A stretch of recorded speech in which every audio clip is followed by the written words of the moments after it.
Degree కాలేజీలు open అయిపోయినాయి. Admissions విషయంలో ఆఫ్లైన్లో అడ్మిషన్స్ ఇవ్వాలా, ఆన్లైన్ అడ్మిషన్స్ ఇవ్వాలా అనేది మాత్రం ఇంకా ఒక కొలిక్కి రాలేదు. లాస్ట్ ఇయర్ వరకు అయితే మాత్రం ఆన్లైన్ అడ్మిషన్స్ జరిగినాయి. ఇప్పుడు ఇదే పరిస్థితి. ఒక రకంగా డిగ్రీ చేయాలనుకునే స్టూడెంట్స్లో ఇది ఒక కొత్త రకమైన అయోమయం. డిగ్రీ కోర్సులో ఆన్లైన్ ప్రవేశాలపై సందిగ్ధం నెలకొంది. ప్రవేశాల కౌన్సిలింగ్ ఆన్లైన్ ద్వారానా లేక ఆఫ్లైన్ చేపట్టాలన్న విషయంపై ఇంకా నిర్ణయం ప్రభుత్వం వద్ద పెండింగ్లో ఉంది.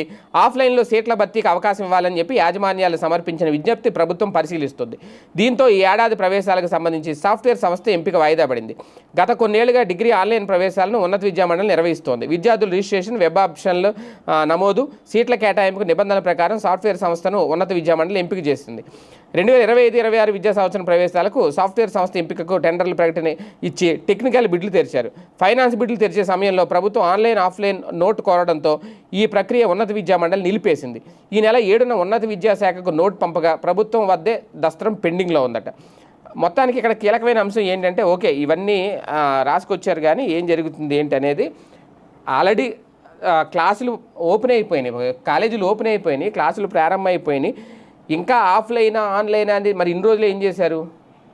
ఇంతకుముందు ఆన్లైన్లో చేశారు, అది కంటిన్యూ చేస్తే అయిపోద్ది కదా. ఆఫ్లైన్లో చేస్తే అక్రమాలు జరుగుతున్నాయి, సీట్లు అమ్మేసుకుంటున్నారని కదా. ఆన్లైన్ అయితే పారదర్శకంగా ఉంటుంది కదా అని ఆన్లైన్ పెట్టారు కదా. అలాగే పారదర్శకంగా కూడా జరుగుతోంది ఆన్లైన్లో. మళ్ళీ ఇప్పుడు కాలేజీ యాజమాన్యాలు అడిగాయని చెప్పి మళ్ళీ ఆఫ్లైన్లో నిర్వహించాలని చెప్పి ఆ ప్రక్రియ ఆపేయడం, ఇంకా దాని గురించి తేల్చకపోవడం. ఇంకా విద్యాశాఖ ఎంతో నిర్మాణాత్మకంగా ఎంతో పారదర్శకతతో నడుపుతున్నారు నారా లోకేష్ గారు అనుకుంటే, ఇలాంటి నిర్ణయాలు ఆయనకి మచ్చ తెచ్చిపెడతాయేమో ఒకసారి ఆలోచించుకుంటే బెటర్.